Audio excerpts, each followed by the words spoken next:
Great. Well, thank you very much, everyone, for joining. It's lovely to see you all. And welcome to this European Work-Time Network webinar on working time reduction in the cleaning sector. And we are joined by Mark Bergfeld from Europa, and Mark is the Director of Property Services and UNICARE at Europa. So I will hand over to Mark to talk to us, and after 25 minutes or so, then we'll move to questions from the audience. Okay, hello everyone. Good to see so many of you to tune into what we're doing in the cleaning sector on working time. I think it was a good opportunity when I heard about the seminar series to present some of our work, because normally like people don't talk about the cleaning sector and working time, and so I thought, hey, maybe I can get some new insights from what people are doing across different fields, and maybe we can bring attention to some of the stuff that we're doing. So what I'll do is I'll just give you a general overview and background of what we've been doing. And then we've also have some research we produced in 2023 on daytime cleaning and some of the working time issues that cleaners face, and then like of how that how that twins up and like where we're taking it from that. So it's the starting point really of the discussion on working time and working time reduction in the cleaning sector goes back like to the late 1990s, early 2000s, and is epitomized by the term like daytime cleaning, or in some European contexts, like visible cleaning. And so what the attempt was in the early 2000s really was to ensure that cleaners would no longer work during the night after office workers had left the office, but also be part of office life or visible life, also in slaughterhouses or in whatever kind of schools, like universities, whatever kind of like workplaces cleaners find themselves in. And the fact is that like the discussion around daytime cleaning was first taken up by like employers associations and unions, which wanted to shift away from this like invisible cleaning. But the problem is that it really never took off. And so then there was a long time nothing happened around daytime cleaning, in particular because like a lot of the worker, like wages were stagnant. And so a lot of the workers effectively started to buy into the idea, and as well as and as well as our unions, that like nighttime work was beneficial because people got like extra nighttime pay, 1.5 or even two times the rates that were going for daytime work. And so unions were selling it as like, oh, we're actually we're creating a bonus, for workers to work during the night through our collective agreements, or on the margins of the day. Fast forward to the COVID-19 crisis, and like lots of like discussions change. Suddenly we have the situation in which cleaners are labeled essential workers, and we have this whole cultural shift around essential workers, and concomitant to that, like also policy discussions. And of course, the COVID-19 crisis was a short blip, and it actually in terms of like, not, some office workers not needing to go to the office, but actually what came after the COVID-19 crisis was over, like we saw a massive exacerbation of the labor shortages in the cleaning sector. So for us as unions at the European level, but as well as our national level, like we try to think about like, okay, how do we use the cultural momentum around like essential workers, and how do we transform that into something that is long lasting for workers themselves, and how do we maintain that level of visibility that like amongst other groups of workers, cleaners got during the pandemic. and we took up the issue of daytime cleaning again with a particular view of that like remote working options were increasing amongst white collar workers and office-based workers, that like working time reduction, like 4-day week was being discussed in a number of different contexts. And we thought daytime cleaning was one way of like talking about like working time without going back like to the 1980s, like metal workers like of Germany discussion of like 35-hour work week now. And it was a way of like talking about like working time, which also made sure that we actually get somewhere in the discussion and transform the situation, and use the momentum of the of the COVID-19 crisis. And so our starting point was that we knew that the employers associations across Europe, like they effectively, when they tender for contracts, big companies and as well as their employers associations, when they bargain, they do actually prefer the daytime option, but they don't necessarily like advertise it. And so what we did was is we in 2022, just coming out of like a few months out of the lockdowns, like even in the last countries had finished, we negotiated a joint statement, which I'll share later in the chat, on daytime cleaning, which calls upon like the European institutions to implement daytime cleaning across all their cleaning contracts. And we ultimately also said that we put forward a program of action that we're implementing together. And the thing that had changed for employers is that one, the clients that needed cleaning services said, "Oh, we don't actually want nighttime cleaning anymore or cleaning on the margins of the days because of the sustainability issues." So more and more like offices and companies were turning to, needed to do like this ESG reporting. And they said like, "Oh, our, electricity bills are going through the roofs. So actually it's better to have like cleaners like working at the same time as other office workers are present." At the same time, they couldn't really justify having, going over to like remote working options and then not changing like the work program and the work organization of cleaners. And so what they did was they said like, "Hey, we can actually use the fact that offices are now not always like occupied and like clean through the offices on the days that people are not in the office." So that can be facilitated like with various like sensor technology on underneath tables and chairs, etc. So also like there was a technological development that meant like cleaners work could be shifted to the day. And lastly, also kind of like more social justice argument coming from our side in terms of the unions is to say like actually like working at the margins of the days, either in the early hours of the morning or after work, etc., or even during the night, just exacerbates a bunch of social and health problems for cleaners and the families that they care for and try to put food on the plates for. And so we really tried to develop that social justice argument, like about how essential workers are being treated. And so what we've seen since then is like we signed that declaration with the European Employers Association, EFCI.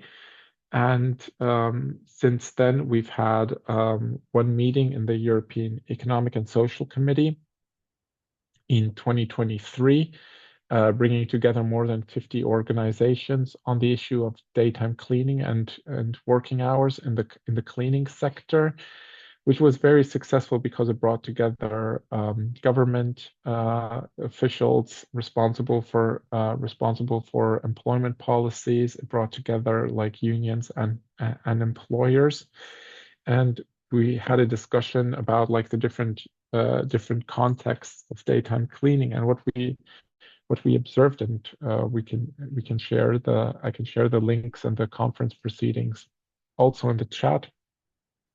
Was really that we've seen that in some countries where daytime cleaning and visible cleaning have been dominant since the 1990s, actually in the wake of COVID-19, that we've seen that workers are being pushed once again to the margins of the days or during the night time.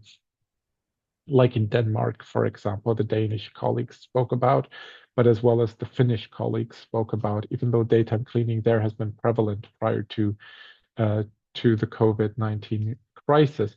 In other contexts, however, like our kind of actions and activities effectively led to like different governments adopting like programs for daytime cleaning. So the German Ministry of Labor and Social Affairs under Hubertus Heil from the SPD took up the joint statement of unions and employers at the European level and has now also like brought together the employers and unions at the German national level to then devise a program of how they can shift like cleaners across the sectors into daytime cleaning. And I think that's like is really like you see how they're trying to be a role model in terms of like working time organization of cleaning services within within Germany, and that's being implemented by various like regional kind of or federal state level initiatives as well within a number of states, and they're planning to come to another agreement on daytime cleaning like in early 2025 and or even at the end of this year, depending on the political situation in Germany, which is very unstable at the moment. And then also we found unlikely allies across the board in this discussion, namely Macron's government in France, who also, and his Prime Minister, Gabriel Attal, in June of this year, took up our call and said, okay, across all government ministries, cleaners will now have the option to moving to the work time schedule that they effectively prefer. So they can choose of working during the daytime, or they can work like, in the split shifts. So working in the early hours of the morning and then have shifts. And until now, most of the cleaners like have moved over to daytime options. So now again, France, complicated situation because the government is also not now it seems to be stable, but of course, Michel Barnier is someone else comes from the more conservative side than the more social liberal side. So let's see about what is happening there. But I think what our strategy has been is like to use government as a kind of like role model, like in terms of pushing for the kind of changes in working time that we would like to see within the cleaning sector. What we haven't been able to achieve is to get a bit of a domino effect in the private sector. We have private sector examples where companies and offices are moving over to daytime cleaning, but they're often just doing it like as part of like their ESG kind of strategy, or because they face extreme labor shortages and turnover in the cleaning sector. So they think, okay, if we provide better work-life balance to the cleaning contractor, that will alleviate the situation. So we have some interesting examples, like for example, from Juventus Turin, like football club in Italy. We have a few banks on the European continent which are moving over to it, but like we can't really take credit in that sense. Like I wouldn't stand here and say like, oh yeah, we're pushing these companies like to adopt it. I think because there's these intertwined issues which I described before. I think some companies say like, oh, this is an option to move to daytime cleaning. That being said, I think the most high profile like message like we've got is that the European Parliament, like President Roberta Metsola, like after we had a demonstration for daytime cleaning and there were journalistic investigations into the cleaning practices at the European Parliament, both in Strasbourg and Brussels, that she basically just put the cleaners onto daytime contracts. So how does this all relate to the kind of discussions, that like autonomy is having and, around the 4-day week and office workers, etc. I think the first part is that like it's very difficult to for like blue collar workers and the workers that are like come in after like all the work has been done to say like, okay, we want a 4-day week because after all, like, office spaces need to be cleaned, restaurants and hotels need to be cleaned. And the problem is that all, frequently happens like after, other people have lived and done their part. And so that's been a bit of a discussion. What we've done in order to explore like possibilities beyond like simply daytime cleaning is we have launched another project to do interviews with our unions across the board in the European Union and also outside in the UK to identify some of the other working time issues that cleaners face.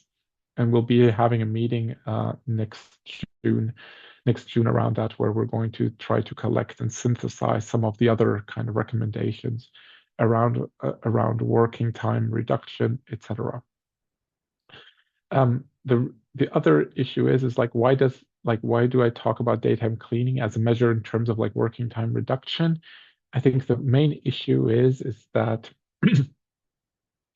if the majority of cleaners and you can look at it in the Eurofound representativeness study of 2018, 2019 on the Eurofound webpage, is employed for approximately 23 hours a week.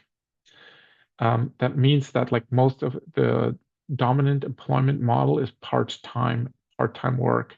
So in that sense, like also the demand for like a 4-day week is very, very difficult also to convey to workers.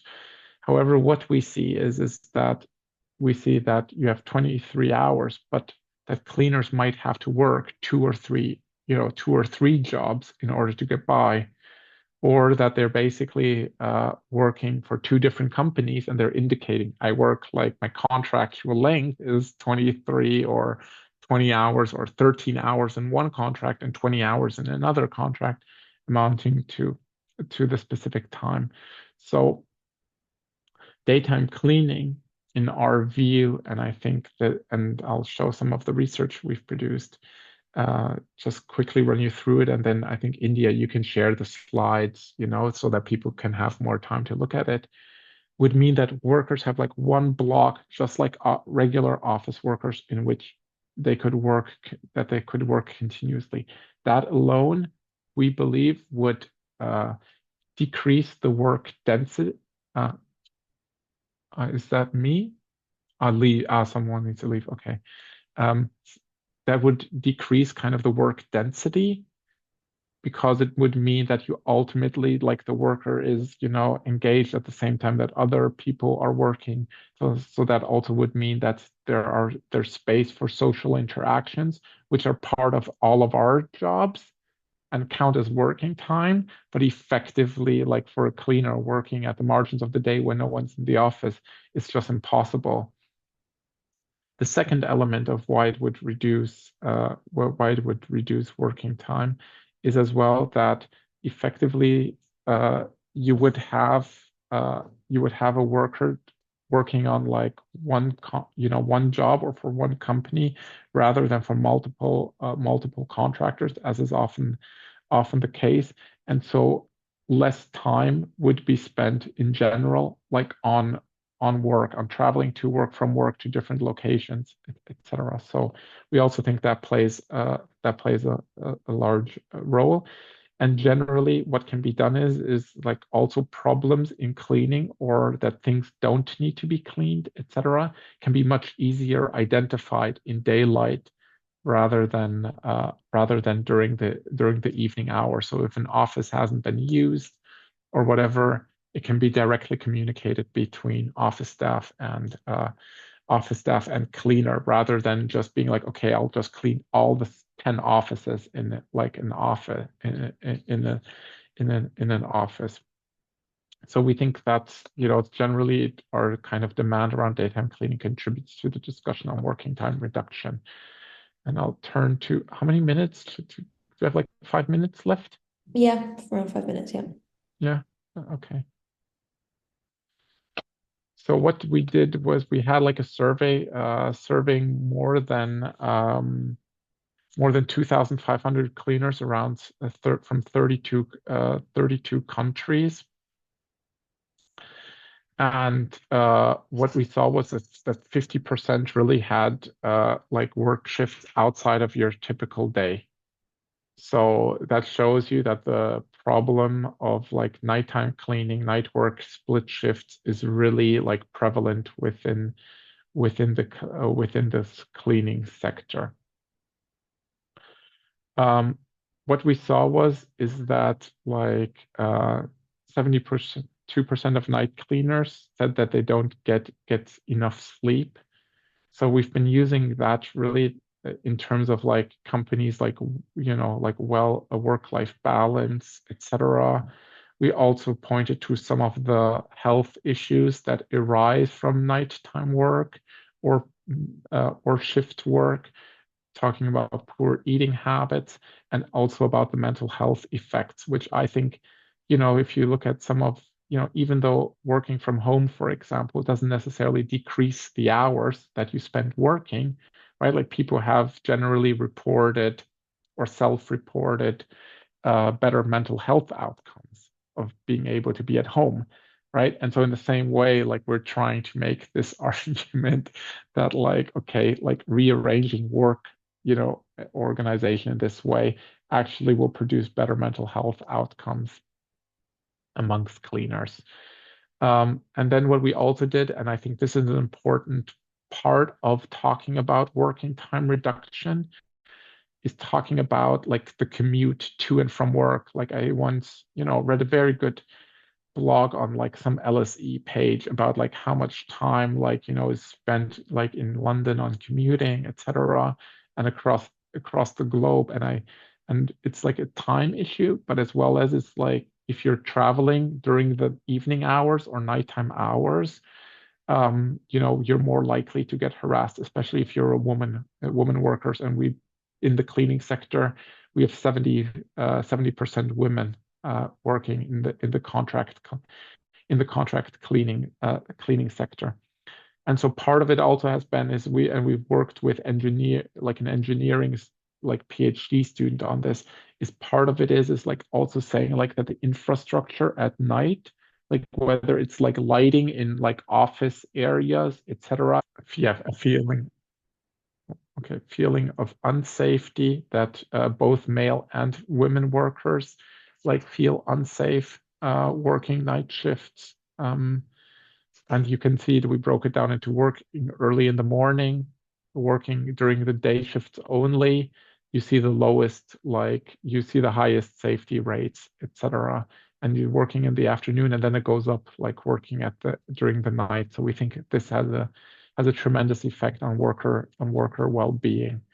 And then we take the social and family element, which I think is like one of the main arguments like for people like advocating for the 4-day week. And we've said like, okay, effectively, like this allows us like to, see friends, families, etc., that there's a specific period of the day that people have, to do their other stuff when, and that, it also allows people to have, a social life. And what we have been very clear about is the fact that like working in shift, because there's this whole argument that like workers like the flexibility, and like, because office workers like the flexibility of, oh, being able to work at home, being able to, work in the office, like, choosing when to do so. That, through our question, we found that 7 out of 10 cleaners don't have any like control over their work schedules, that it's just determined by the contractor and the client. Last part.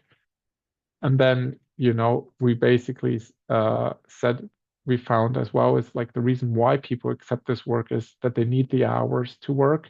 So also like in consideration of the 4-day work week discussion, right? It's like this is a group of workers that actually needs more hours, like rather than like less hours. And so I think what we've done with the daytime cleaning is putting the working time reduction argument like in a very like framing it in new ways for a group of people who actually need more hours of work. And then you can see that day shifts are not available is the third most answered response. Yeah, so that's really it from my side, and I hope like maybe you have other insights on what we might be able to do, or how we might attack, how we might develop new ideas for what we're doing. Great. Thank you very much, Mark. That was, yeah, really, really interesting. And yeah, thank you for sharing both the kind of the summary and then also the results from the survey. We'll open the discussion up to questions now. Maybe if no one has any immediately, then I can jump in with one or two, take chair's privilege. But yeah, you can either put your questions in the chat or just use the raise the hand function as well. So I've got a couple of questions about a question about the survey. Interested in Europa's sort of survey collection processes and the response rates. And then also a question around if you could talk a bit more about the demographics, I suppose, the cleaning workers, either across Europe or those kind of represented by the unions that Europa consulted. I know that you said 70% of women or 70% of cleaners in the contract sector are women, but yeah, anything else around demographics would be great. Okay. So in terms of the first, you want to know the collection method, or okay. So I generally I like for this project I worked with like a worker cooperative called Gero Insights. I don't know whether anyone is familiar with them. They're like a digital kind of like agency which has also worked on various campaigns for like politicians, like electoral campaigns. They do a lot of like data mining, etc. And what they helped. So I designed the initial survey.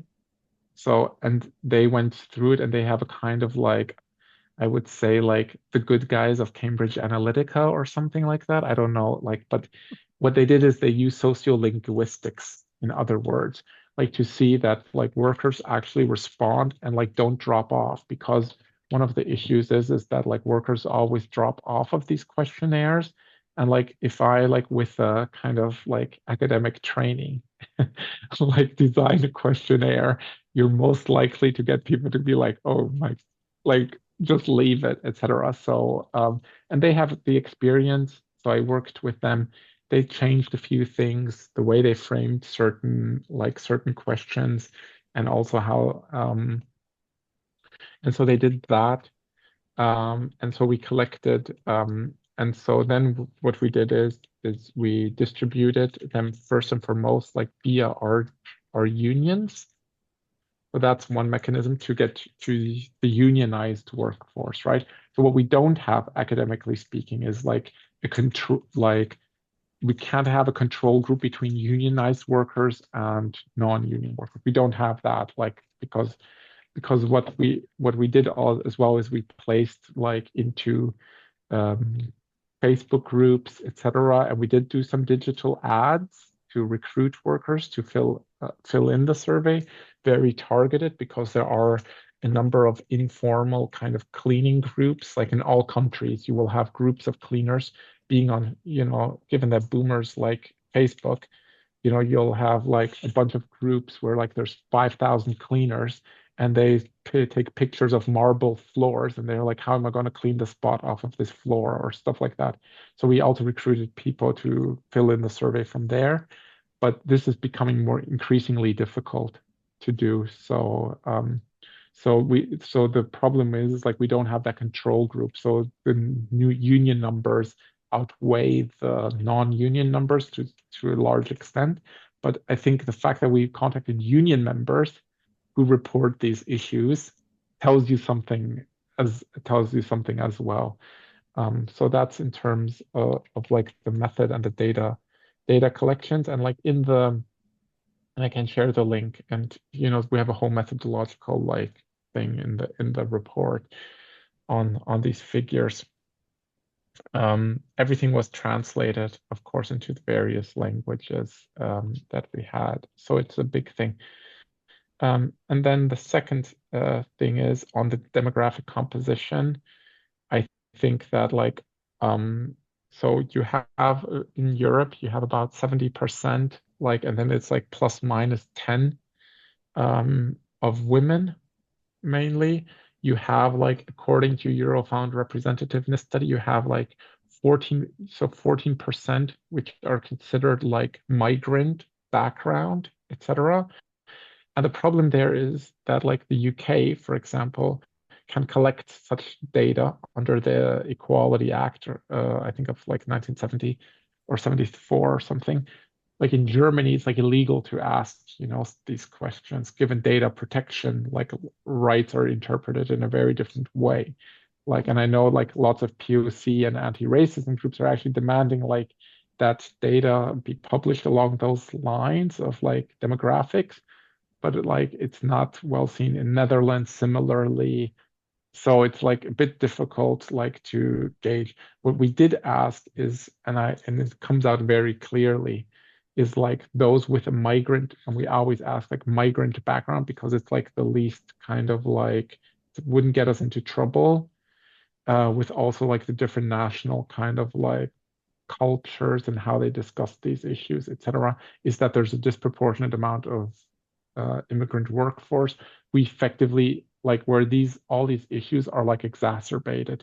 So you really see that those like newly arrivals who are entering the cleaning sector, then the problems are exacerbated. So Thank you. That's really helpful and really interesting. Anna? Thank you so much, Mark, for your presentation. It's very, very useful and interesting because, it's a sector not very visible, no, for us, no. It's when we think about flexible working time arrangement, perhaps we think about engineers, no, very very qualified workers, but not this kind of employees, no. I would like to ask you if you think in the cleaning sector and in similar sectors is necessary the collaboration between government, trade unions, business association. We need, all together, because if not, it's very difficult, no? And I yeah. think about a different sector, and I wonder how we can carry out this activity, no? We need perhaps a mediator, no? Thank you. I can just come quickly on that. So ideologically, I would say that I'm like, I always say like, look, we need to strengthen the independence and the autonomy of like trade unions, and like that's the way forward. However, like in like there's like no regulation. So as soon as I have a mop and a cart, I can open a cleaning company. So in where there's no entry barriers to entry, personally, I've shifted my like perspective on it and believe that now you actually need to work you need to work with like the so-called like good on high road employers who actually want to, produce like service quality and professionalism and accentuate it because it's because you effectively end up like dividing those bad out, the bad ones from like the good ones, and then you create a different market dynamic in the sector. Second thing is, I think like the role of government, and this is why like I focused, like in our activities, we focus so much on government, is like we need to ensure that like governments like don't drive the race to the bottom, but like become a role model, like in terms of these types of jobs, right? Because what governments have been doing for the last like 30 years, like since like new public management, is like, oh, like let's reduce our headcount, outsource, let's make it invisible, abdicate any responsibility. And we need to make sure that like government takes its role as an employer seriously as well as like, it cannot governments, cannot talk about like, social justice or, or any other topic, and then like, create these kinds of conditions in their own government buildings. So I've kind of, so I see that. So I see there is a kind of opportunity for a coalition, which is kind of very Americanized, right? Like because you see that like there's like because we don't see government action on like increasing collective bargaining coverage, we don't see government action, like on various fields. I think it's like requires this kind of triad relationship, which you cannot develop through industrial strength in the cleaning sector. Like cleaning workers, unfortunately, don't have that structural position. Like if you look at like, uh, even if it's like they don't clean airports, right? It looks messy, etc., but the flight still can go. Like that's a problem, right? If security guards at airports strike, okay, it's shut down. But with cleaners, so I think that's the. Thank you, Mark. Mario? Yeah, thank you, India, and thank you, Mark, for your presentation. I have a few questions. So my first question is relates to something that you just mentioned. As far as I understand, this sector is based on subcontracting and outsourcing. So when you try to have discussions with business, do you have discussions with the service providers or with the clients, and or? My second point is in my well, I have done work with cleaners that work in houses, so not in offices or administrations or universities. And I want to know if this subsector is something that you deal with, and if you have a different perspective in terms of working hours, in terms of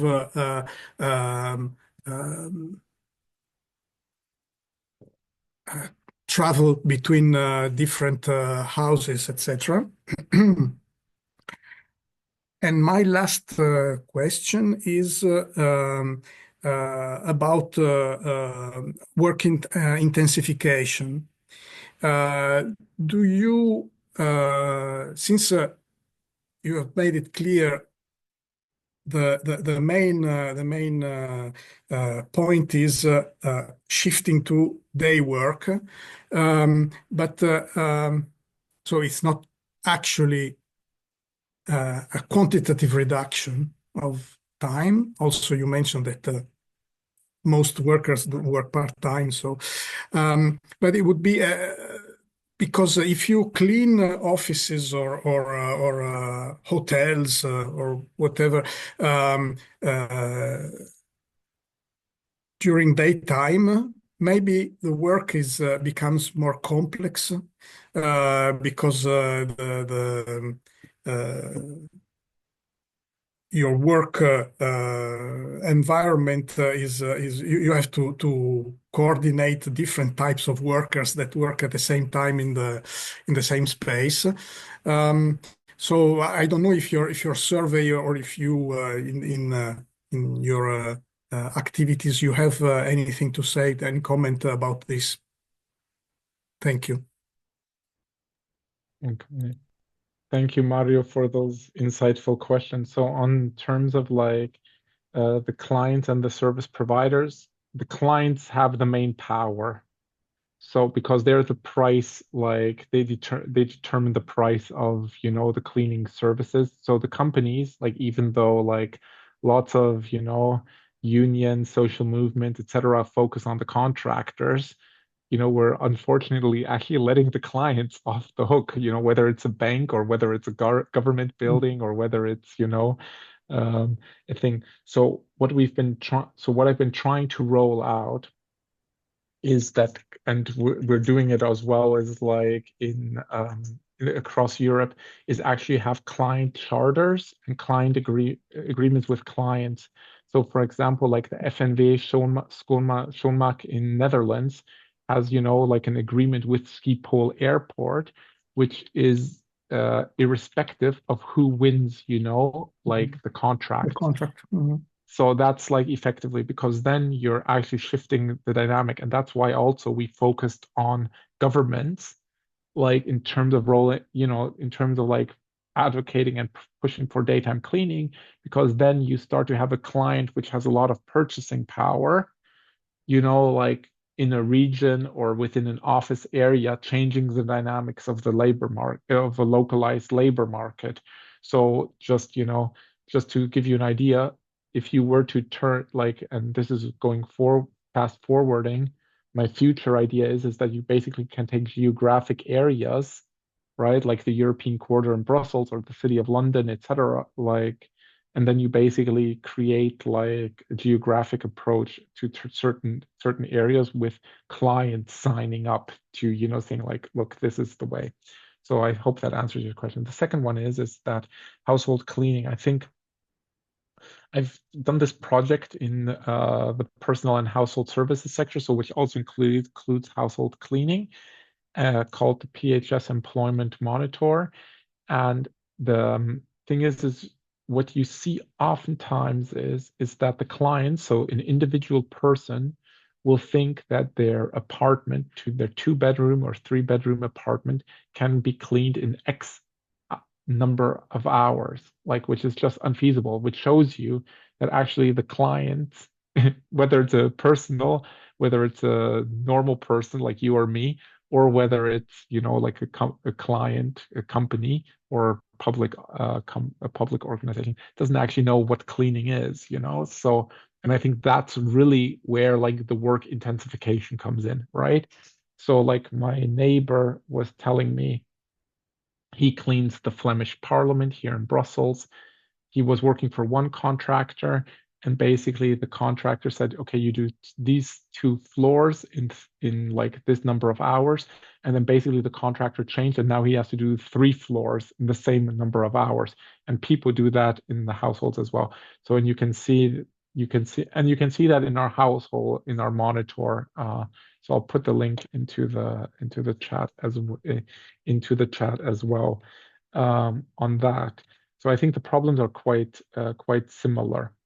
In terms of your last question, like, and I think Rick, it's a shame that Rickmer isn't here, who left at the beginning, because what they've been doing is it's like daytime cleaning requires like more complex tasks because you also need to interact with the service user, right? Like if you're daytime cleaning in the school while children like are running around, etc., and emptying waste baskets, etc. But it also offers an opportunity like to get cleaning out of this so-called like low wage, invisible like trap, you know, where like, oh, no one recognizes like, okay, the morning, you know, the kids come in back into school, everything is clean despite the mess they've made. And so you actually start to evaluate, do you want to treat another person like that by disrespecting, you know, their work, etc. So it also has like an educative function, also for service users. like like myself, working in an office, if I know the cleaner is there, I'll put the empty cup of coffee into the, into the into the dishwasher instead of just, like letting it stand around and just expect like it to disappear into thin air. So. Great. Sophia? Okay. Thank you, Mark, for your interesting presentation. I was wondering if in your survey you analyzed the specific case of the shopping centers, the topic of the clinics, the cleaning sector in the shopping centers, and if so, if you can share your thoughts on that, please. Thank you. I'm sorry to disappoint you, Sophia. We don't have we don't have a breakdown of like, and this is what we actually like, I need to work on. And it's good you brought it up again because now it's been on my mind for a while. Because you have the client, what like the cleaning companies call client segments. So like airports, like schools, universities, like then shopping Shopping centers or centers also. retail or whatever.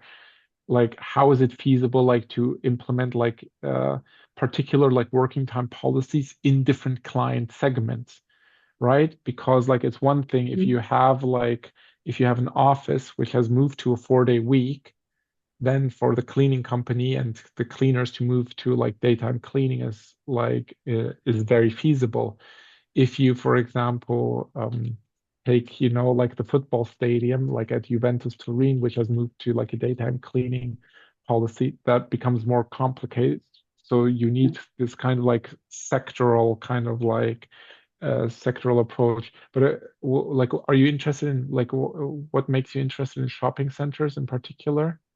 Because of the working time, because the shopping centers are open during the day, Yeah. the large tasks of cleaning are happening during the night, in fact. Hmm. Like floor cleaning. So, for example, like floor cleaning, which is like in big, shopping malls, is like one of the main. So what happens is the contracting goes following. So the contracting is like you will have like one contract public for the public spaces inside of a shopping mall, for example, Yeah. and then like each client often like can plug and play into that contract so that effectively they can be covered by the contract or they can go for their own cleaning contractor. Because like let's say you have H&M, they might have a global cleaning contract with like let's say Atalian or ISS or whatever. And so they're like by that global contract, they're obligated to effectively use their own client. And so you have that. Um, and so for the big floor cleaning spaces, it is, of course, like shoppers don't want to be like bothered like with cleaning, but at the same time, like toilets, etc., need to be cleaned during the day.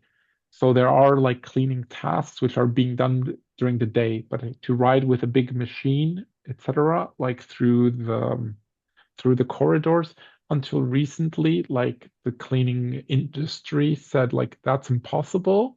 Now even they are shifting their tone on it and are saying, actually, it's possible to do it even whilst customers are going through the big shopping malls because the machines are becoming smaller. Like they need less space for like for like water tanks, etc. And they also can be, and they can be pre-programmed, and a cleaner can walk like around it and this comes back to the complexity of tasks that like a cleaner walks next to the machine and ensures that kind of like people don't destroy the machine or Yeah. whatever. Like, so, but even there, there's a big argument around social acceptance of such, like mechanisms. But I think with shopping malls, there's lots of like, it's an interesting case. It's an interesting case. So, Thank you. Great. Well, thank you very much to Mark for your presentation and the really interesting discussion. And if no one else has any more questions, then we will wrap up the webinar. So yeah, thank you everyone for joining. Thank you for your questions and engagement. And yeah, thank you again to Mark for joining us today. Great. Have a nice afternoon, everyone. Thank you. Bye-bye. Thank you for Thank having you. me. Bye. Bye. Bye.